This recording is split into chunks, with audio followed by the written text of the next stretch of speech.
This is not a story for kids, and it's not just a story. If you're watching this while writing, stop, because once the letters start answering you back, they don't let you quit. It began with small mistakes, capital letters appearing where they shouldn't, words breaking themselves apart. At first, I fixed them. That was my first mistake. The messages were already there, hiding inside my writing, waiting for me to notice, waiting for you to notice. And when I finally understood what they were saying, it was already too late. The next time it happened, I wasn't even trying to write fast. Just a simple comment, a few words. And yet, my fingers betrayed me again. Capital letters appeared on their own. I stared at the screen, confused, annoyed, until I read them together. They weren't random. They were watching me. They were testing me. I laughed it off, closed the page, told myself it was stress. That night I couldn't sleep, because every time I closed my eyes, I felt like something was waiting for me to start writing again.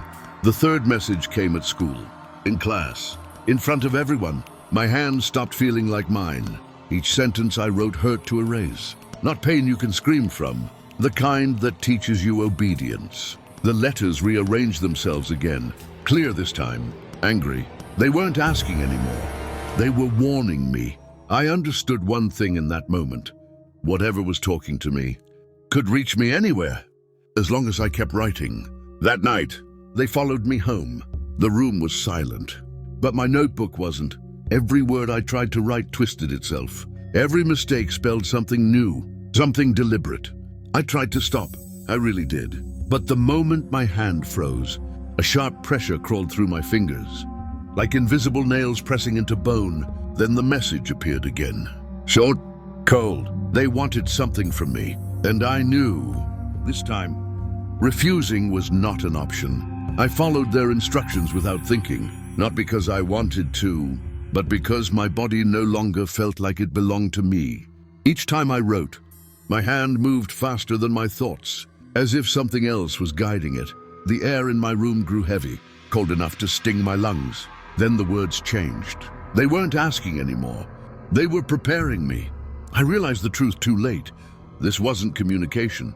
It was training. That night I didn't sleep. Every time I closed my eyes, I felt fingers pressing inside my skull, searching, rearranging. The notebook began to vibrate on its own, soft at first, like breathing. Then I heard it. A whisper, not in my ears, but inside my thoughts. It knew my name. It knew my age. It knew how long I had left. And when I tried to drop the pen, my fingers locked. The last thing it wrote that night was a promise. You are ready. The next morning, my hands were stained with ink. I don't remember writing, but the pages were full.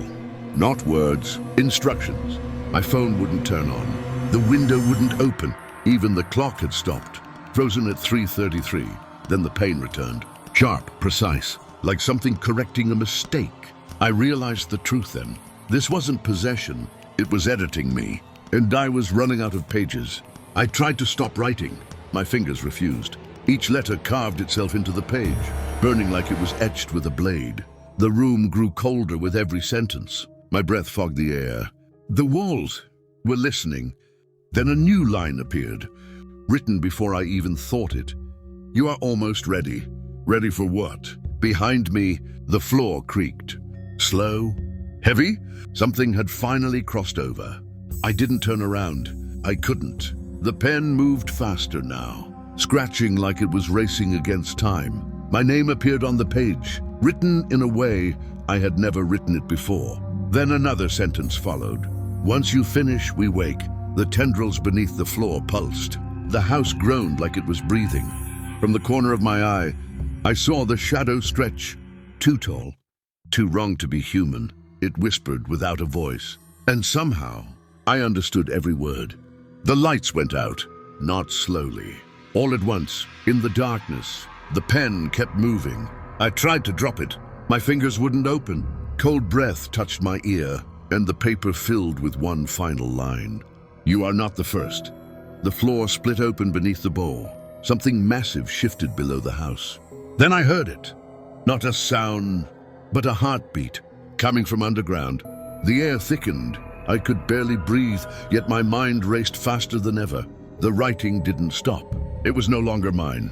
It moved on its own, letters carving themselves into the page. I tried to scream, but my voice was gone. Only the scratching of the pen filled the room. Then I saw it, a shadow rising from the bowl, darker than night itself, its eyes glowing faint green. And I knew it had been waiting for me all along. It moved closer.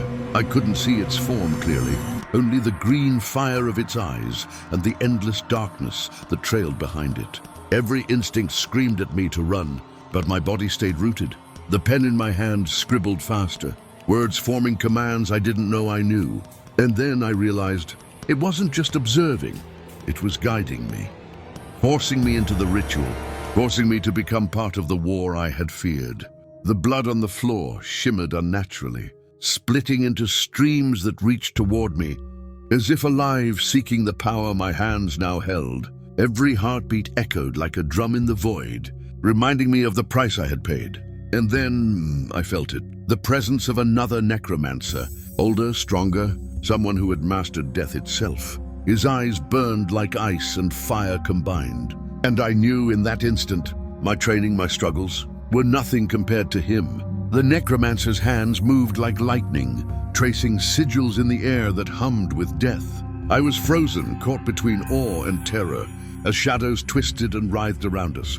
Every pulse of the bloodstreams carried a whisper, obey or be consumed. I realized then that this was more than power. It was dominion over life and death itself, and I was only a witness for now. The blood puddles began to rise, twisting into monstrous forms, each one screaming silently, bound to his command.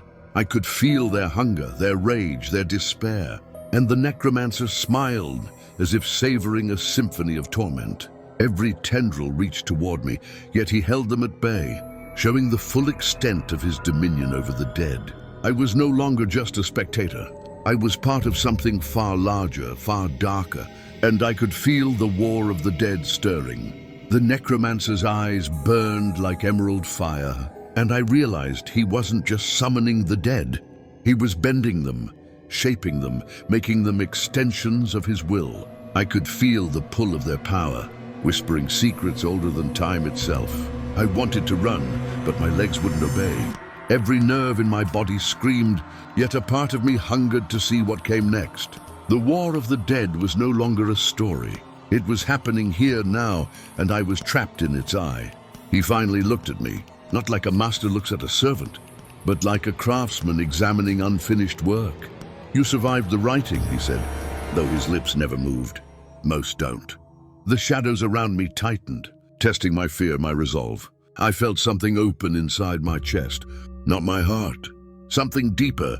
He nodded slowly, satisfied. "That's why you're still alive," the voice echoed. "Death already recognizes you." And in that moment, I understood the truth. I wasn't chosen by accident.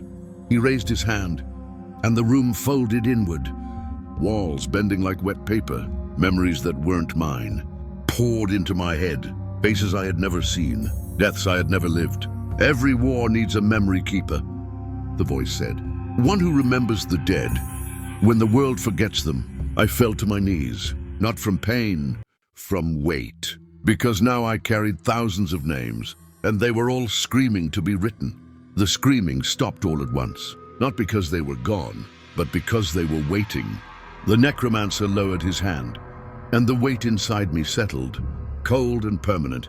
"Your body was never meant to live long," the voice said softly, but it was perfect for remembering. I felt my pulse slow, not stopping, changing. That's when I realized the final truth. I wasn't being prepared to survive the war. I was being prepared to outlive death itself. The ritual ended without ceremony. No explosion, no light, just silence, and a heartbeat that wasn't mine. The necromancer was gone. The shadows loosened their grip, but something inside me stayed awake. When I stood, the room looked normal again. Desk, notebook, pen, except the pages were blank, not empty, waiting. Because now the writing wouldn't start on its own. Now, I had to decide what would be written back into the world. I tested it with a single word. The ink sank too deep. as if the page was skin. Somewhere far away, a door opened. I felt it instantly. A life flickering, a death delayed, or advanced. My hands were steady now. No pain, no resistance. That's when fear finally arrived. Quiet and absolute, because I understood the rule they never told me. Whatever I write next, the world will obey. I didn't write names anymore. Names were too small. I wrote moments. A breath held too long. A step taken half a second late. A thought that shouldn't have been ignored. The world didn't break. It adjusted. Somewhere someone survived an accident. Somewhere else someone didn't wake up. I felt neither joy nor guilt, only balance. That's when I understood why they chose me. I wasn't meant to rule the dead. I was meant to edit fate. They started noticing the changes, small at first. Records that didn't match memories. Deaths that were supposed to happen, undone. Others like him began searching. Necromancers, seers, things that never learned to die. I could feel them every time I wrote, like eyes turning toward a light in the dark. The notebook grew heavier with each moment I changed. Not with pages, with attention.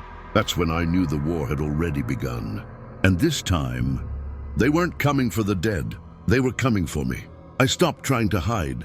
There was no point anymore. Every word I wrote echoed across places that shouldn't exist.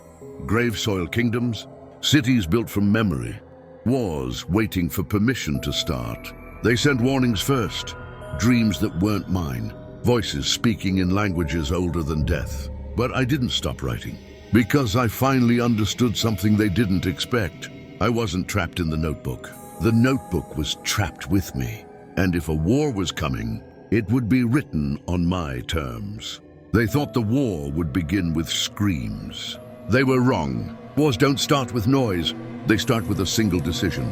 I closed the notebook, not to end it, but to pause it.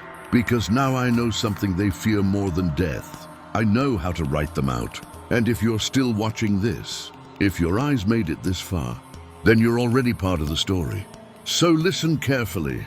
If you want to know what I write next, stay with me, because the next word might be yours.